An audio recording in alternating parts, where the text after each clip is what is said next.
increase in informational privacy. If I wanted to know what you wanted to, or what you ate for lunch, even like 20 years ago, what would I have to do? Yeah, I'd have to ask you. And if you didn't want me to know, what would you do? You'd say, I'm not telling you what I ate for lunch. Like, and that's a major difference. So social media is a way in which basically, on the one hand, it's a way to connect with people, and it's also a way to provide many, many people with information about you who never would have had it in the past. What are some other major changers? I think that kind of goes into the accessibility factor of privacy. That now all the information is being stored in a place where everybody has complete access to get it in a more frequent rate than having to go find somebody and ask them. And here's another major one, is just the ease with which other people can access all this information. It's not just that this information is being stored, it's that this information is so much easier to find. A lot of this information has always existed. We have always kept criminal records. But 50 years ago, say one of you was really behaving badly in class, and I was like, that person seems like a criminal. I'm going to go check and see if they've got a criminal record. What would I have to do?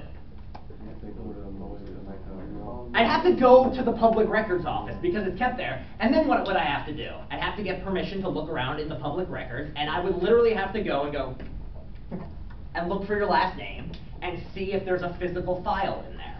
Now what do? I go online and I look up your name, or I first find like the criminal records of New York State or New York City, and then I just type in your name and pop, there it is. Think about that difference in time.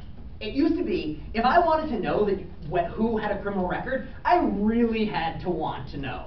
Because I would be an afternoon spent going and filing through a filing cabinet of public records. Now, like that. Just the quickness with which you can gain information about people.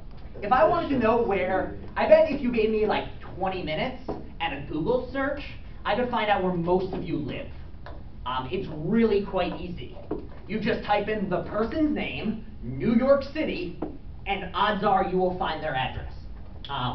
If you all wanted to know where I live, I'm sure you could. I have had students before do so in a paper to prove a point. So yes, the ease with which you can get this information is much, much quicker. What are some other ways in which technology has changed this? Targeted advertising. Yeah, so targeted advertising.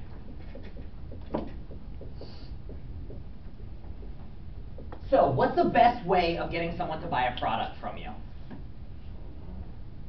You convince them that they wanted this product the whole time and that you no way influenced their decision. So this has been a thing ever since, basically any type of mass media has been a thing. So we look back, like even when it was just newspapers, ads were designed to convince you that you want something without realizing that it's influencing you. And so one of the best ways of doing this, well, there are many. How do you get people to buy your product? There are many different ways. Show them how good it is. Yeah, you show them how good it is, and it doesn't necessarily even have to be true. How many of you have seen a beer advertisement on television before? Describe the people who are in this beer advertisement. Extremely. Yeah, you never see anyone who's like sitting there alone on a Saturday night in a big old chair just drinking Budweiser and like crying themselves to sleep. That's never in the advertisement. It's beautiful people having a great time. And how does this work? People look at it and go, oh, if I buy Budweiser, I'll have a great time and be beautiful as well.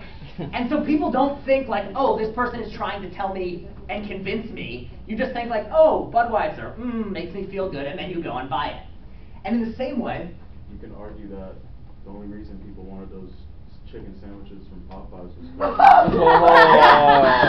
yeah, the chicken sandwiches. Why did people want chicken sandwiches from Popeyes? Because, everyone else was doing it, and if you said you wanted it, then you were cool and you got to post it on social media and every other damn thing. It could have been a marketing scheme for all we know.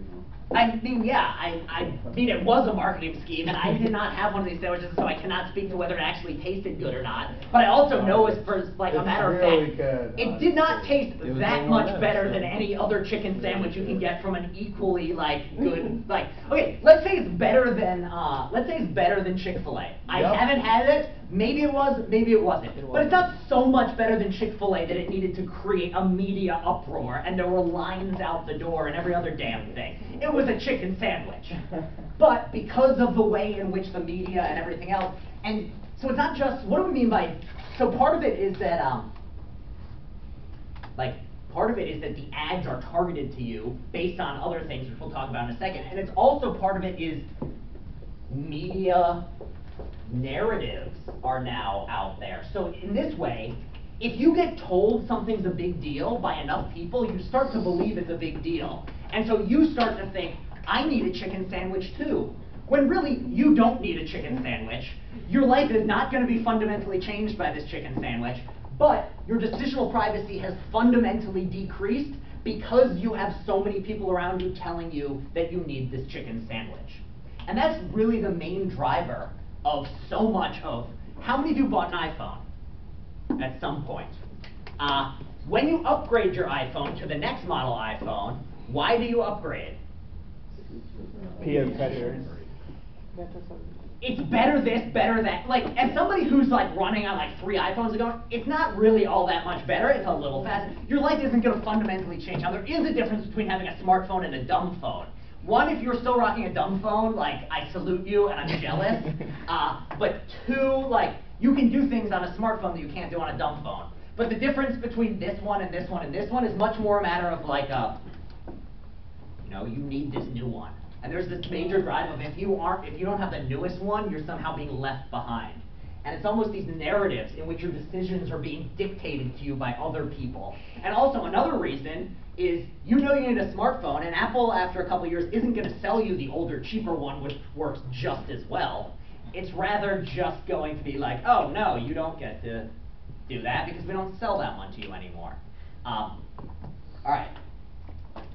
What are some other ways? Oh, what do we mean by targeted ads?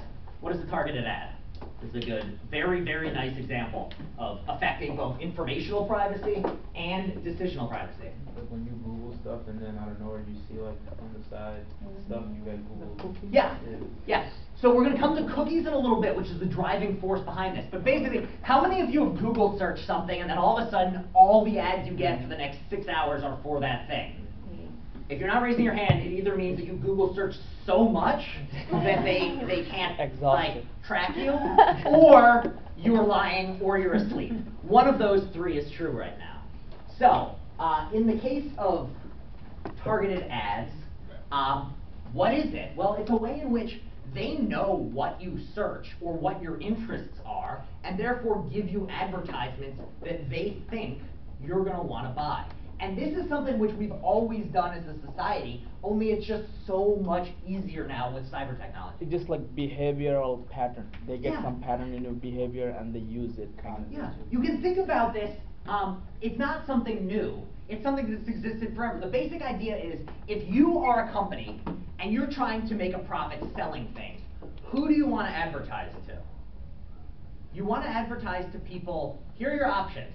The people who already buy your product and are going to continue buying your product, the people who hate your product and will never buy it under any circumstances, or the people in the middle who might buy it if you convince them. Who do you want to spend your money on? Because advertising takes money. Who do you advertise to? People you know are gonna buy it.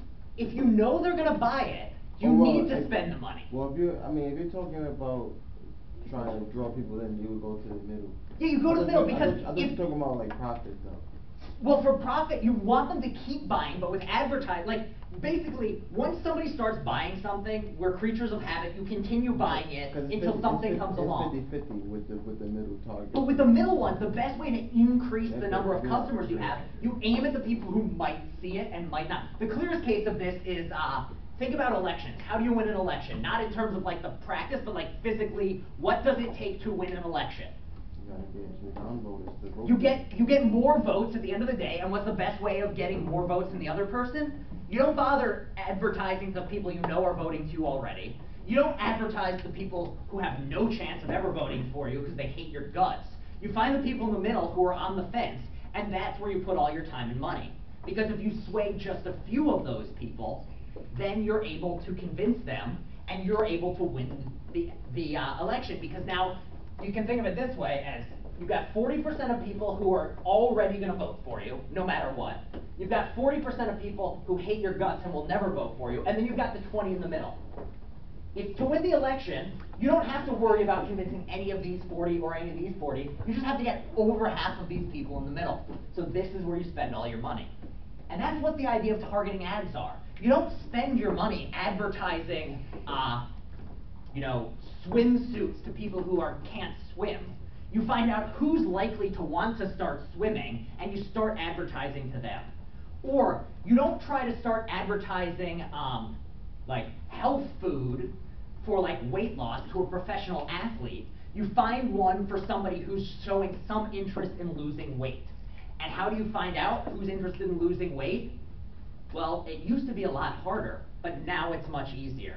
If somebody is Google searching, how can I lose some weight, odds are they're somewhat interested in losing weight.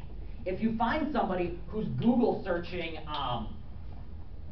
New York Giants tickets, odds are they're more interested in going to a New York Giants game than somebody who has never once looked up anything football related ever.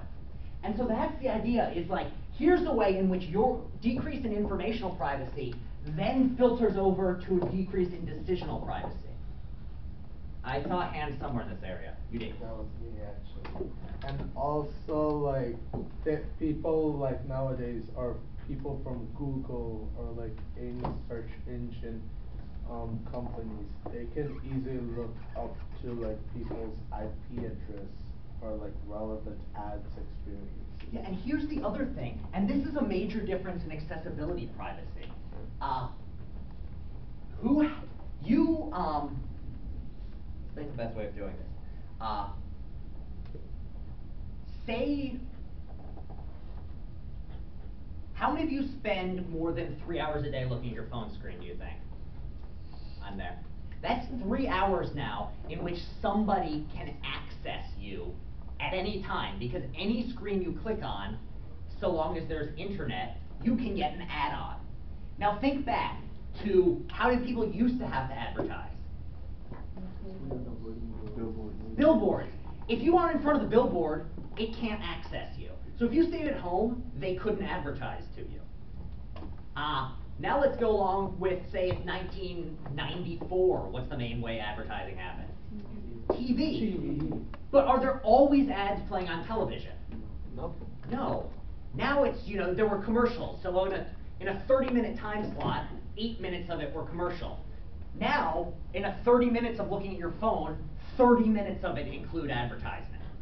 That's just a fundamental way in which companies who are trying to get you to buy things, or trying to get you to feel certain ways, or trying to get you to believe certain things, have much more access to you than ever before.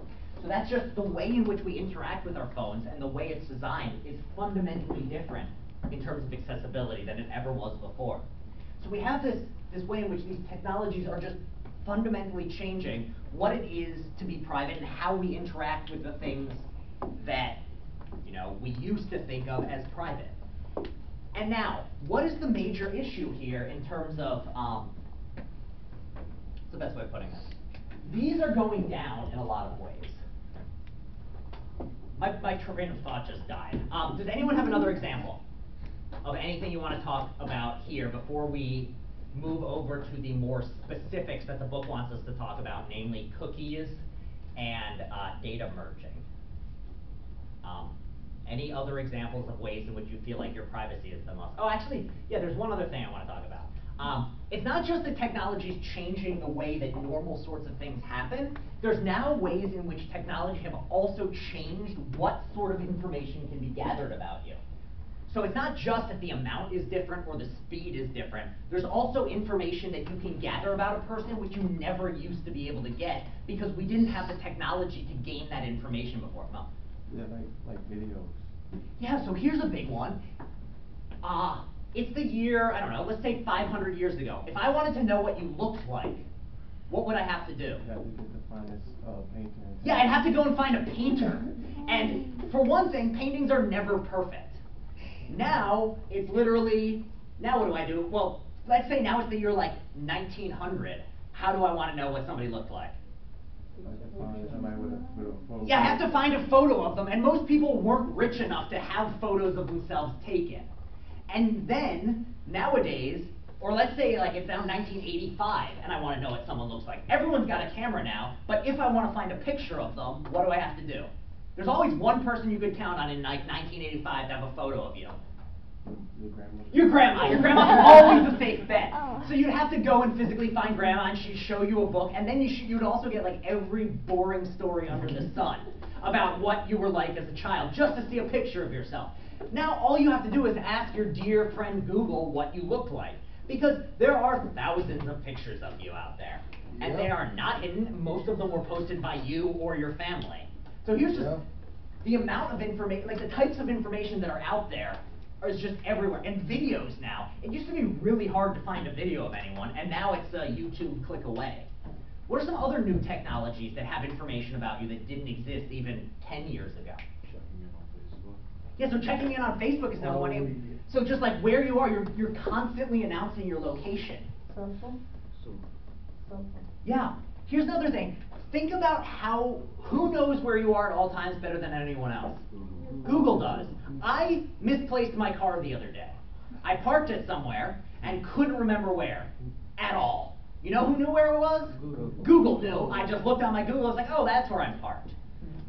Which is both wonderful because I didn't have to run around looking for my car, but also was terrible because it's like, oh, Google knows my life story.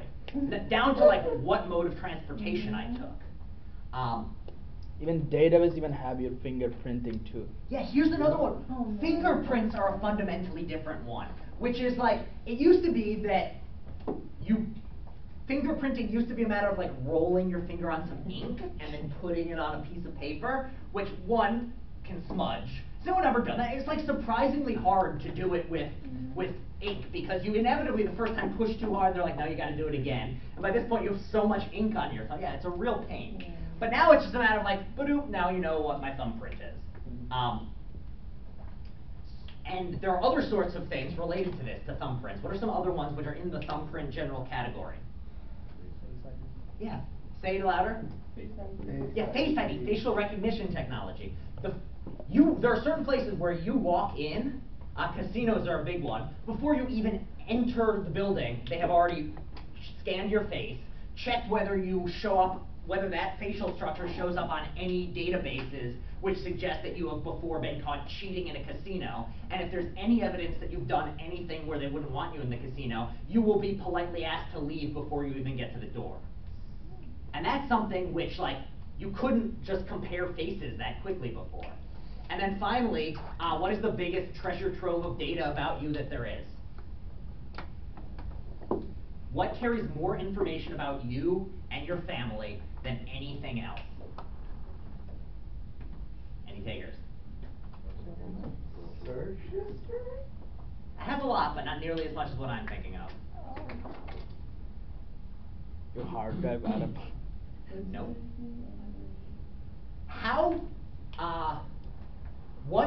Let's think of a good way of putting this. What determines what I look like? What's your DNA? DNA. DNA has more information about you than anything else there is. What can you now do to find out your DNA? 23andMe, any sort of DNA test. 23andMe, does anyone know what they are allowed to do with the data that they gather from you? Don't tell me they're allowed to give it a service. They're allowed to do anything they want. By signing up to use a 23andMe kit, you sign away all the data gathered from you from that DNA kit.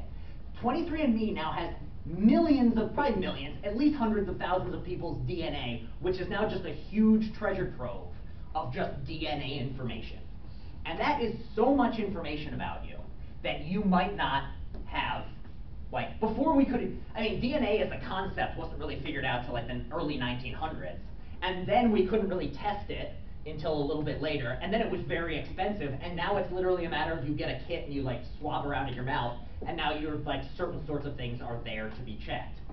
Which, there are benefits to a lot of this stuff, which we'll be talking about. Like, what is one major advantage now that you can read and get information from DNA?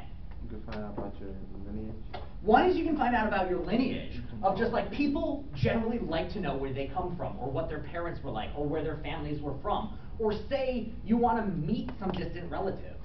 Like this is a great thing to have. What's another case in which having access and being able to look at DNA and read off of it is useful? It's the role of DNA in crime. So crime is another big one. It used to be a lot harder to figure out who committed a crime. I just read something yesterday. They've recently made a breakthrough.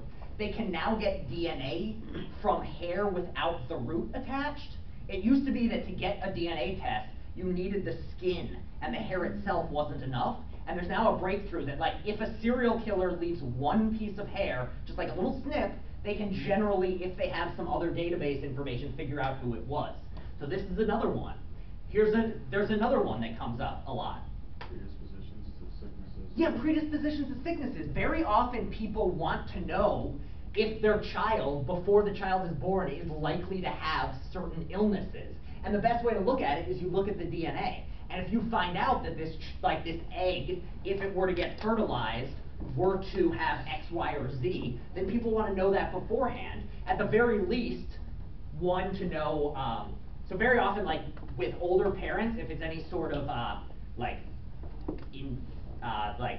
in vitro fertilization, very often with older parents there's a much higher likelihood of certain sorts of cognitive or physical disabilities. So before any sort of fertilization happens, they look at the egg, they look at the sperm, they make sure that if the egg and sperm were to fertilize, there would be no like major defects.